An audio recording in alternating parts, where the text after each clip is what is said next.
सोलापूरचे महायुतीचे उमेदवार राम सातपुते आणि माढ्याचे उमेदवार रणजितसिंह नाईक निंबाळकर यांच्या प्रचारार्थ देशाचे पंतप्रधान नरेंद्र मोदी यांची सभा खरं तर माळशिरसमध्ये 30 एप्रिल रोजी होणार आहे। आपण बघू शकतो त्याची तयारी आता सुरू झालेली आपल्याला पाहायला मिळते। ही तयारी आहे अंतिम टप्प्यात देखील आलेली आहे।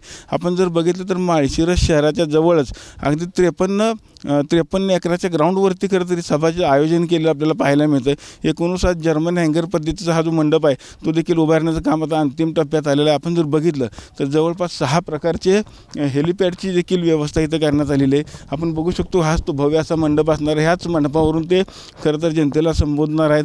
आपण जर बघितलं तर माळशिरसमध्ये खरं तर राजकीय बदल भरपूर झाले आपल्याला पाहायला मिळतो। गेल्या वेळची ही जी सभा आहे ही अकलूजमध्ये घेण्यात आली होती। त्यावेळेस मोहिते पाटलांनी खरं तर भाजपमध्ये प्रवेश केला होता। मात्र यावेळेस जर आपण बघितलं तर जानकर असतील आणि मोहिते पाटील असतील हे भाजपच्या विरोधात गेलेले आपल्याला पाहायला मिळतात। त्यामुळे आता ह्या सभेला खरं तर नरेंद्र मोदी काय बोलणार याकडे खरं संपूर्ण राज्याचं लक्ष लागलेलं आहे। खरं तर ह्या सभेचं जे काय आयोजन आहे ते आप्पा देशमुख म्हणून जे इथले भाजपचे नगराध्यक्ष त्यांनी केलेलं आहे। कशा पद्धतीने हे सगळं नियोजन आहे? येत्या 30 तारखेला आपल्या भारताचे लोकप्रिय पंतप्रधान आदरणीय मोदी साहेबांची सभा माळशिरस नगरीमध्ये होत आहे।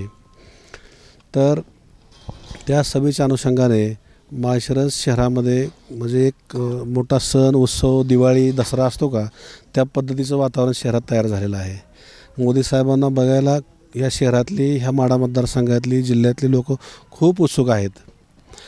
आपण 30 कसं असणार आहे, किती एकर जागा आहे आणि काय काय व्यवस्था होती? ही टोटल जागा 53 एकर आहे।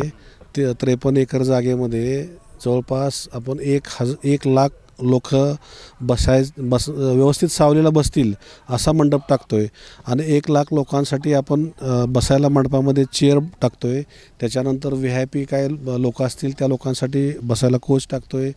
त्यानंतर पूर्ण आता उन्हाळ्याचे दिवस असल्यामुळे सावलीची व्यवस्था केलेली आहे, पिण्याच्या पाण्याची व्यवस्था केलेली आहे आणि जवळपास दुसऱ्या 40 एकरामध्ये आपण पार्किंग केलेलं आहे। मग त्यात अधिकाऱ्यांचे काय शासकीय वाहनं असतील त्यांचं ह्या बाजूला पार्किंग केलेलं आहे। VIP लोकांसाठी पालखी मैदानावरती पार्किंग केलेलं आहे। त्याच्यासमोर सर्वसामान्य लोकांसाठी पार्किंग केलेलं आहे आणि इथंच बाजूला मोदी साहेबांचं हेलिपॅड बनवलेलं आहे आपण, कारण त्यांची 3 हेलिकॉप्टर असतात आणि ती जवळपासची असली पाहिजेत, कारण जास्त डिस्टन्स त्यांना आणायला जास्त 3 हेलिपॅड ह्यांच्यासाठी तयारी जवळपास 80% झालेली आहे। 20% तयार राहिली। आज रात्री आणि उद्या दुपारपर्यंत तयारी कंप्लीट होते।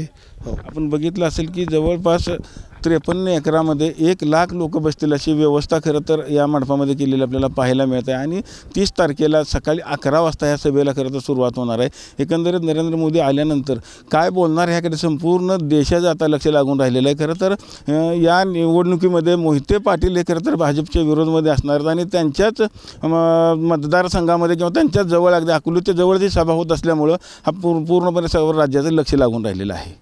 माळशिरसहून कॅमेरामन जगदीश रवी लगेकर, TV9 मराठी।